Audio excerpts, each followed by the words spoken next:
अब कल का मैंने जब चुनाव देखा तो चुनाव के ठीक 24 घंटा या 24 घंटे पहले की बात, बीजेपी की आईटी सेल से एक ट्वीट जारी होता है कि मिल्कीपुर में समाजवादी यूट्यूबर के रूप में कार्यकर्ता क्षेत्र में काम कर रहे हैं। उस ट्वीट को जब आपने पढ़ा होगा, देखा तो होगा कम से कम। जब उस ट्वीट को आपने देखा होगा, क्या सोच रहे होंगे कि प्रशासन या बीजेपी या क्या करना चाह रही है जब उसने ट्वीट को पढ़ा होगा? देखिए, प्रशासन, ये सच है कि पूरी तरह से जो डिजिटल मीडिया था ना, उससे भयभीत था। किसी पार्टी के अगर यूट्यूबर होते ना तो अपनी गाड़ी से चलते। पार्टी बहुत बड़ी है, कई बार मिनिस्टर रहे, अखिलेश यादव जी भी मुख्यमंत्री रहे, तो यहाँ से गाड़ी मिलती, लग्जरी गाड़ी में हम लोग घूमते, लेकिन 2 चक्का से घूम करके हम लोग कर रहे थे। और एक चीज ये भी बता दें, वहाँ मैं 15 दिन से ज्यादा रहा हूँ। 13 तारीख को मैं गया और 5 तारीख तक वही था। अच्छा, जब विशेष रूप से यूट्यूबर पर ही क्यों अंकुश लगाया जा रहा था?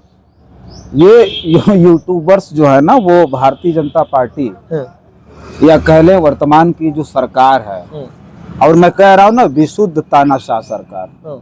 1 बजे के बाद जितने लोगों का बूथ से फोन आया, कोई रो रहा था। हमारे में पूरी भाई वो है, काल हिस्टोरी है, रो रहा भैया यहाँ 10 लोग घुसे हुए हैं, वहाँ 20 लोग वोट मार रहे हैं, यहाँ 30 लोग वोट मार रहे हैं, यहाँ स्याही लगाने वाला वोट मार रहा है, पीठासीन अधिकारी वोट मार रहा है, यहाँ जो है फलाना साहब जाके वोट मरवा रहे हैं। इस तरह के तमाम फोन आए, असहाय थे हम लोग तब। नमस्कार दोस्तों, इस वक्त हम लोग लखनऊ में मौजूद हैं और कल मिल्कीपुर का पूरा चुनाव कवर करने के बाद हम लोग लखनऊ पहुंचे हैं। कल मिल्कीपुर का जो चुनाव था, कैसा चुनाव था, पूरे मिल्कीपुर में हम लोग लगातार बूथ बूथ जाकर कवर करने का प्रयास कर रहे थे।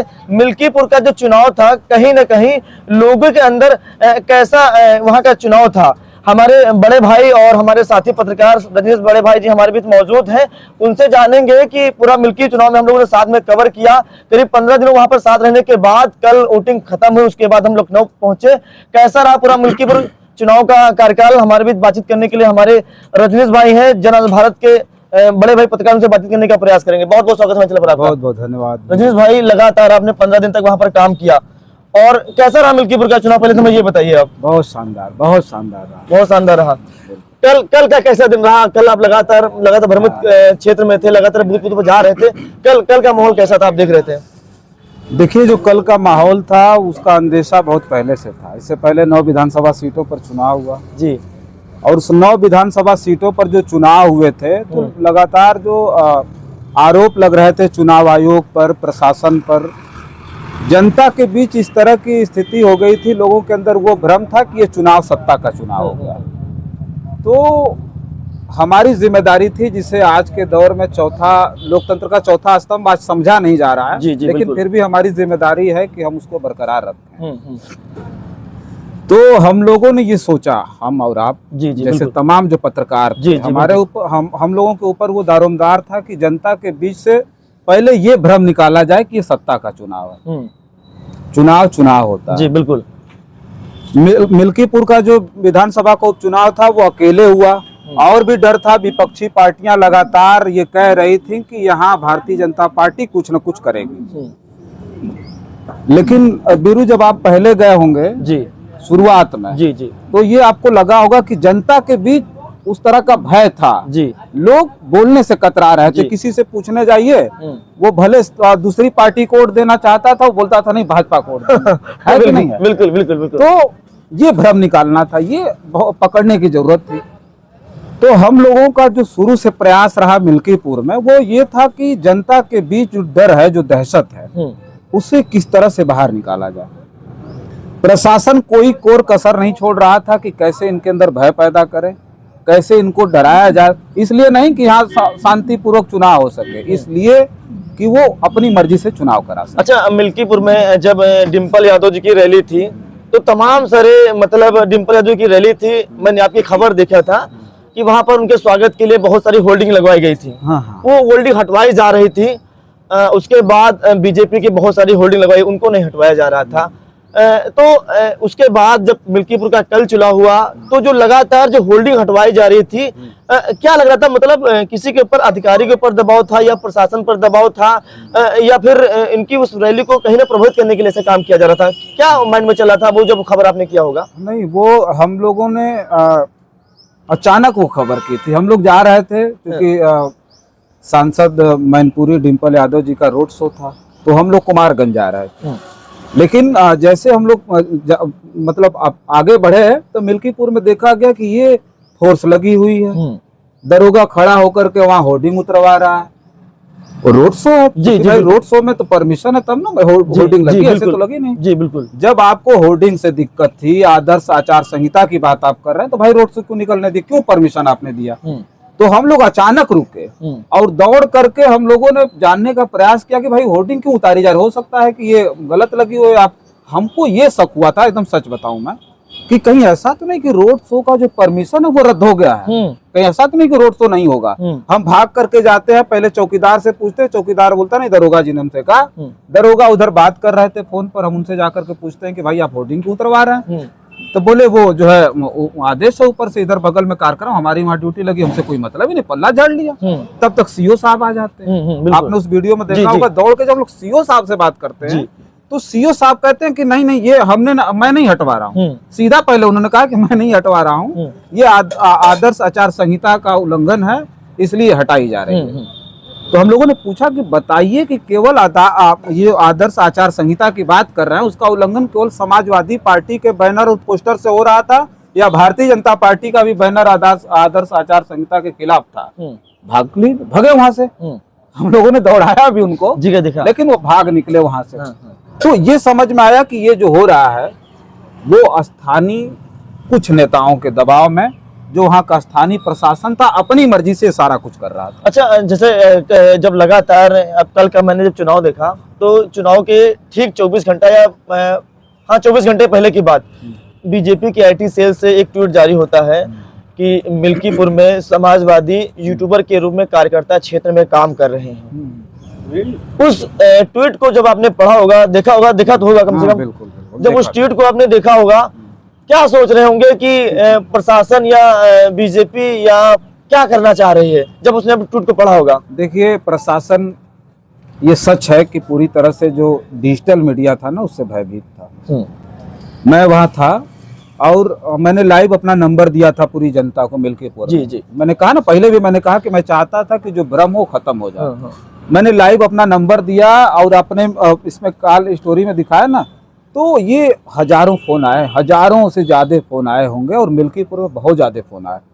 तो उसमें जो है हमने बोला था, तमाम जो यहाँ से डिजिटल मीडिया के लोग गए थे, वो हम जनता के साथ खड़े थे भाई। उनको लगा हम समाजवादी पार्टी के साथ उनको लगता है कि हम समाजवादी पार्टी के यूट्यूबर हैं। तो ये वो बिल्कुल ये गलत सोच रहा है। कहीं भी दिखा दें कि हमने कहीं बैनर पोस्टर वो किया, हमने किया, वहाँ जितना कवर किया आपने किया। हम लोग 2 चक्का गाड़ी से घूम कर कर रहे थे। किसी पार्टी के अगर यूट्यूबर होते ना तो अपनी गाड़ी से चलते। पार्टी बहुत बड़ी है, कई बार मिनिस्टर रहे, अखिलेश यादव जी भी मुख्यमंत्री रहे, तो यहाँ से गाड़ी मिलती, लग्जरी गाड़ी में हम लोग घूमते। लेकिन 2 चक्का से घूम करके हम लोग कर रहे थे। और एक चीज ये भी बता दें, वहाँ मैं 15 दिन से ज्यादा रहा हूँ। 13 तारीख को मैं गया और 5 तारीख तक वही था। अच्छा, चलिए एक सवाल, नहीं सुन लीजिए, पहले बात पूरी कर लेना। जी बोलिए। तो अब जो है कोई दिखा दे और कोई जाकर के पता कर ले। वहाँ के सांसद है ना अवधेश प्रसाद जी, उनके बेटे अजीत प्रसाद लड़ रहे थे। न हमको अवधेश प्रसाद जी पहचानते होंगे, न अजीत प्रसाद जी पहचानते होंगे।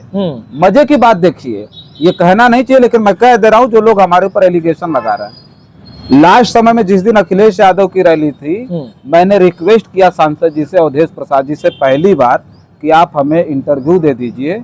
उन्होंने मना कर दिया। मना कर दिया। आपको मना कर दिया? हाँ, वो पहचानते होते तो कहते हाँ आओ बैठो, हमारे लिए तो काम कर रहे हो, आओ बैठो, हमारा इंटरव्यू लो। तो हम फैजाबाद से जाते रहे, हम लोग अपना खुद होटल लेके थे भाई। हमको भी मिल जाता बढ़िया जगह होटल, पैसा मिल जाता, हम भी रहते। 4 व्हीलर गाड़ी मिलती, गाड़ी कमी नहीं। 9 बार विधायक रहे, 6 बार मंत्री रहे अवधेश प्रसाद जी। इस बार सांसद है, पैसे की कमी नहीं है, गाड़ियों की कमी नहीं है। लेकिन अपनी गाड़ी से, अपने पैसे से हम लोग घूम रहे थे। और कोई समाजवादी पार्टी का कोई कह दे कि हम लोगों ने प्रचार किया हो, तो जनता के साथ खड़े थे। हम चाहते थे ना कि निष्पक्ष वहाँ चुनाव हो। आप चाहते थे ना कि निष्पक्ष चुनाव हो, बिल्कुल लोग निर्भीक होकर के जाकर के वोट करें, है कि नहीं है? तो वो जो कह रहे हैं कहने दीजिए, बहुत लोग आएंगे और कहेंगे। अच्छा, रजनी से एक सवाल, मतलब विशेष रूप से मतलब डिजिटल मीडिया हो, मतलब विशेष रूप से यूट्यूबर पर ही क्यों अंकुश लगाया जा रहा था? ये यूट्यूबर्स जो है ना, वो भारतीय जनता पार्टी हाँ, या कह लें वर्तमान की जो सरकार है, हाँ, और मैं कह रहा हूँ ना विशुद्ध तानाशाह सरकार। हाँ, हमने देखा भाई, जब 1 बजे 2 बजे के करीब आता है, मैसेज आता है, चाहे वो हवा में उड़ाओ, चाहे जैसे भी, ये कहा जाता है कि भाई ये जो यूट्यूबर, इनको जितना जल्दी हो गिरफ्तार करो। 1 बजे जी, सुबह भोर से हम लोग बूथ टू बूथ घूम रहे थे, फोन आ रहा था यहाँ जाना वहाँ जाना, हम लोग घूम रहे थे 1 बजे तक। कहीं भी लगा कि नहीं बूथ लूटा जा रहा है, ये हो रहा है। 1 बजे के बाद आप यकीन करिए, जब फोन आना शुरू हुआ ना, ये वो आदेश हुआ, ये हुआ भाई हम सजग हो। क्या मतलब, हम जो है अपना काम करें तो पट उठा के ले जाके बैठाएंगे ये कि मोबाइल दीजिए, कैमरा दीजिए, है करिए वो करिए, सब होता है ना। 1 बजे के बाद जितने लोगों का बूथ से फोन आया, कोई रो रहा था, हमारे में पूरी भाई वो है काल हिस्टोरी है, रो रहा है भैया यहाँ 10 लोग घुसे हुए हैं, वहाँ 20 लोग वोट मार रहे हैं, यहाँ 30 लोग वोट मार रहे हैं, यहाँ स्याही लगाने वाला वोट मार रहा है, पीठासीन अधिकारी वोट मार रहा है, यहाँ जो है फलाना साहब जाके वोट मरवा रहे हैं। इस तरह के तमाम फोन आए, असहाय थे हम लोग, तब भी फोन करते। सोचिए सुबह से लेकर शाम तक कहीं एसडीएम को फोन, कहीं किसी अधिकारी को फोन, अरे सर यहाँ ये हो रहा है, अरे सर ये, मतलब असहाय थे। यूट्यूबर बहुत बड़ी चुनौती है आज की वर्तमान की तानाशाह सरकार के खिलाफ। अच्छा, 8 घंटे, लगभग 8 घंटे के 9 घंटे के वोटिंग में समाजवादी पार्टी तरफ से कम 90 ट्वीट किए गए हैं। डीएम साहब ने उसको संज्ञान में लेते हुए कहा कि बिल्कुल निष्पक्ष चुनाव हुआ है, किसी प्रकार की दोनों पार्टी तरफ से लगातार कमेंटबाजी आई है, ट्वीट वगैरह आए हैं, लेकिन चुनाव बिल्कुल निष्पक्ष वहां पर हुआ है। डीएम साहब कल कह रहे थे।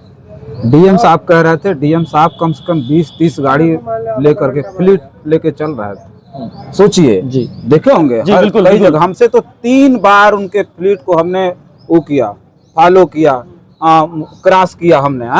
हमने देखा कि जिस तरह से ये घूम रहे थे, मानो डीएम साहब इतने जिम्मेदार हों कि वो चाहते हो कि इस मिल्कीपुर का चुनाव बिल्कुल निष्पक्ष हो, शांतिपूर्वक हो, लेकिन मामला सब कुछ उसके उलट था, जो हम अपने मुंह से नहीं कह सकते। जी बिल्कुल, जनता चिल्लाती रही और पूरे देश में उस पूरे हालात को। अच्छा रजनी से, कई बूथों पर हम भी गए, आप भी गए होंगे, ये जगह एक शिकायत आ रही थी कि विपक्ष की पार्टी यानी समाजवादी पार्टी पर जो एजेंट है उनको धमकाया जा रहा था, बस्ता नहीं लगाने दिया जा रहा था, ये भी शिकायतें लगातार आ रही थी। जो सोचिए, जो हम गए, आप गए होंगे जी, जो बाबू मित्रसेन यादव की धरती कही जा रही थी, जो गढ़ था उनका जी, सबसे बुरी खबर यह है कि 12 बूथों पर एजेंट तक नहीं खड़े हुए, खड़े नहीं हो पाए उस गढ़ में। सोचिए, जहाँ आपका गढ़ है वहाँ आपके बूथ एजेंट खड़े नहीं हो पा रहे हैं। ये लोकतंत्र है। विपक्षी पार्टियां कैसे चुनाव लड़ेंगे भाई जब उनके एजेंट खड़े नहीं होंगे? उनका नेता प्रचार में निकल रहा, उनको पकड़ करके बंद कर दे रहा। एक मामला वो भी है, शायद अपने क्वेश्चन में आप भूल जाएं, वो भी बताते, प्रदीप यादव का मामला। जी जी हाँ, बिल्कुल बिल्कुल, हम आ रहे थे, सवाल पर आ रहे थे। तो प्रदीप यादव जैसा समाज सेवी, मुझे कितनी प्रदीप के बारे में कितना फोन आया, उस पर मैं एक वीडियो करूंगा।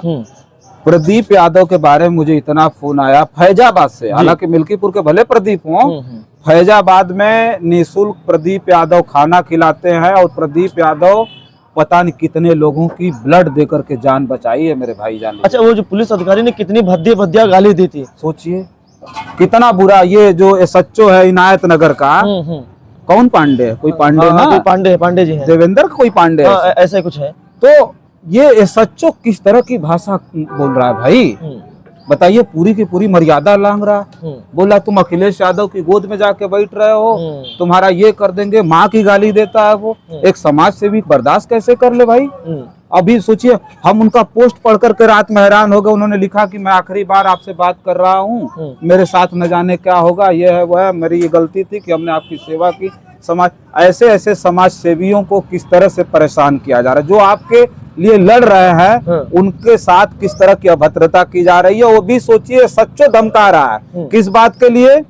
कि प्रदीप यादव विपक्ष के साथ खड़े थे। अखिलेश यादव जिससे मिले थे 2 हफ्ता पहले, हमको लगता है 1 हफ्ता पहले मिले रहे होंगे, तो इसलिए उनको बहुत बुरा लगा था और सच्चो ने उल्टा सीधा बोल दिया।